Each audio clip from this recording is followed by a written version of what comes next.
മമ്മൂട്ടി നായകനായെത്തിയ കസബ എന്ന സിനിമയെ വിമർശിച്ചതിനെ തുടർന്ന് തനിക്ക് നേരിടേണ്ടി വന്ന സൈബർ ആക്രമണങ്ങളെക്കുറിച്ചും തുടർന്നുണ്ടായ മാനസിക ആരോഗ്യ പ്രശ്നങ്ങളെക്കുറിച്ചും നടി പാർവതി തിരുവോത്ത് തുറന്നു പറഞ്ഞു.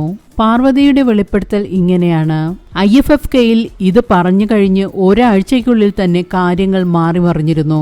അന്ന് എനിക്ക് പൊങ്കാല എന്നതുകൊണ്ട് അർത്ഥമാക്കുന്നത് എന്തെന്ന് അറിയില്ലായിരുന്നു. എല്ലാവരും ദാ പൊങ്കാല തുടങ്ങിയിട്ടുണ്ട് എന്ന് പറഞ്ഞപ്പോൾ മനസ്സിലായില്ല. പിന്നീട് ട്വിറ്ററിൽ കയറി നോക്കിയപ്പോഴാണ് ആക്രമണത്തിന്റെ വ്യാപ്തി മനസ്സിലായത്. എനിക്ക് നേരെ കൊലവിളികളും ബലാത്സംഗ ഭീഷണിയും വന്നു തുടങ്ങിയപ്പോഴാണ് സംഭവം ഗൗരവമായി തോന്നിയത്.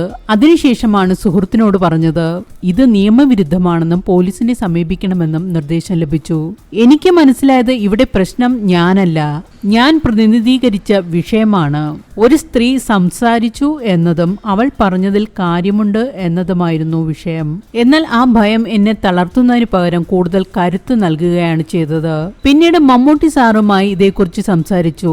അദ്ദേഹം വളരെ ശാന്തനായിരുന്നു. പക്ഷെ ഞാൻ ചോദിച്ചു, നിങ്ങൾ ശാന്തനായിരിക്കാം, എന്നാൽ പുറത്തുള്ളവർ അങ്ങനെയല്ല, ഒരു പ്രസ്താവനയെങ്കിലും ഇറക്കണ്ടേ എന്ന്. വളരെ വൈകിയാണ് അദ്ദേഹത്തിന്റെ പ്രസ്താവന വന്നത്. അപ്പോഴേക്കും സൈബർ ആക്രമണം എല്ലാ പരിധിയും ലംഘിച്ചിരുന്നു. പുറത്തിറങ്ങാൻ പോലും ഭയപ്പെട്ടു. വധഭീഷണി വരെ ഉണ്ടായിരുന്നു. ആ പ്രശ്നങ്ങൾ എന്റെ ആരോഗ്യത്തെയും ബാധിച്ചു. ഇതിനിടയിൽ എനിക്കൊരു പുരസ്കാരവും ലഭിച്ചു. 10,000-കണക്കിന് പേർ പങ്കെടുത്ത അവാർഡ് നിശയായിരുന്നു അത്. അവാർഡ് വാങ്ങാനായി സ്റ്റേജിലേക്ക് കയറിയപ്പോൾ അവിടെ കൂടിയിരുന്നവർ മുഴുവൻ കൂകി വിളിക്കാൻ തുടങ്ങി. കൂവലുകൾ കേട്ടപ്പോൾ എന്റെ ഉള്ളിൽ എല്ലാം സ്ലോ ഡൗൺ ആയതുപോലെ തോന്നി. എന്നിരുന്നാലും ഞാൻ പ്രസംഗം പൂർത്തിയാക്കി. ആ അനുഭവം എന്റെ DNA മാറ്റിമറിച്ചു. അവിടെ ഞാൻ അതിജീവിച്ചു. ആ കുറച്ചു വർഷങ്ങൾ എന്നെ തകർക്കാൻ നിരന്തര ശ്രമമുണ്ടായെങ്കിലും സത്യത്തിൽ അവയാണ് ഇന്ന് നിങ്ങൾ കാണുന്ന ഈ ഞാൻ എന്ന വ്യക്തിയെ രൂപപ്പെടുത്തിയത്. ഈ മോശം കാലഘട്ടത്തിൽ എന്നെ പിന്തുണയ്ക്കാനും കുറച്ചു പേരുണ്ടായിരുന്നു. സിനിമയ്ക്ക് പുറത്തു നിന്നുള്ള സുഹൃത്തുക്കളായിരുന്നു. സിനിമയിലുള്ള സുഹൃത്തുക്കളുടെ മേൽ വലിയ സമ്മർദ്ദമുണ്ടായിരുന്നു. എന്നെ പിന്തുണയ്ക്കുന്നവർക്ക് കടുത്ത ശിക്ഷയാണ് ഇൻഡസ്ട്രി നൽകിയത്. എന്റെ കൂടെ നിന്നാൽ അവസരങ്ങൾ നഷ്ടപ്പെടുമെന്ന ഭയവും ഉണ്ടായിരുന്നു.